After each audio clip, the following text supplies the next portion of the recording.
It's Wednesday, the 14th of September 2022. Welcome to the Fast Five by Fear and Greed, where we give you the top 5 business stories you need to know in just 5 minutes. I'm Michael Thompson, and good morning, Sean Aylmer. Good morning and welcome back, Michael. Thank you very much, Sean. 5 big stories to get through today. Let's jump into it. Story number 1. Star Entertainment. We've been talking about this group for a very long time, and now they've been found unfit to hold a casino license in New South Wales, with the state regulator handing the group a show cause notice to explain basically why it shouldn't take disciplinary action. The final report of the Bell inquiry was highly critical of the gaming group, saying widespread misconduct had occurred in the decade leading up to this year. Now, the inquiry head, Adam Bell SC, said the terms of reference didn't ask him to recommend what was needed to change Star to make it suitable to hold a licence. But like Crown Entertainment, it's probably something around the gaming group agreeing to enforceable undertakings. Mr. Bell did have plenty of recommendations, though, including that the regulator review Star's licence. He also recommended setting up an independent compliance committee who'd report further breaches, more training for Star's in-house lawyers and more staff training on responsible gambling.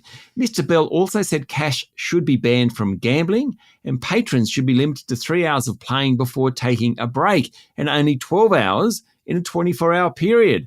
Amazing. It really is, actually. The New South Wales regulator, Philip Crawford, said the watchdog was considering what action to take against Star, such as tearing up its licence. He hit out at the group for its institutional arrogance. He said the directors had no clue and they weren't really doing their job, but the blame largely rested with the Star's executives, who ignored the risks inherent in a lot of the conduct. There you go. All pretty damning, really. On to story number 2, and Prime Minister Anthony Albanese heads off with Governor-General David Hurley tomorrow for Queen Elizabeth II's funeral. While there, he's also going to hold bilateral talks with the new British Prime Minister Liz Truss. He'll also take with him 10 everyday Australians, is what he called them. But to be honest, they've all made extraordinary contributions, so they're anything but everyday. Australian of the Year Dylan Olcott is one, so too horse trainer Chris Waller.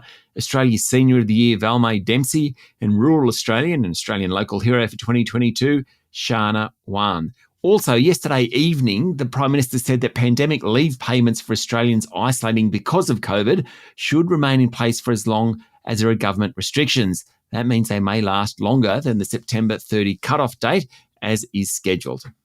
Okay, story number 3. This is a little bit of an interesting one, Sean. It seems we're getting a little bit more confident about things. Consumer confidence has improved for the first time since November last year, and it's probably thanks to the strength in the labour market. That's right. I mean, it's somewhat surprising given the rising cost of living and higher interest rates, but the Westpac Melbourne Institute Sentiment Index lifted 4%. It's still down about 20% on a year ago. Probably the labour market with an unemployment rate at 3.4% is responsible. The flip side, though, is business confidence. The National Australia Bank's latest survey shows business confidence and conditions continue to improve. Business is being buoyed by above-average trading conditions and profitability, and some of the cost pressures facing companies eased a bit last month. So there you go. Two-speed economy, consumers and business. Okay, story number 4, Sean. And when you think about roads, say in Australia, you think of things like maybe the M5 or something in Sydney. Not the most inspiring name for a piece of asphalt. What do you think about the Chicago Skyway? To me, that is a really, really cool name for a road. And now tollway group Atlas Arteria has agreed to acquire a 2/3 majority interest in it. That's right. It's worth around $2 billion. And of course, it's still subject to regulatory approvals. The other third of the tollway is owned by the Ontario Teachers Pension Plan.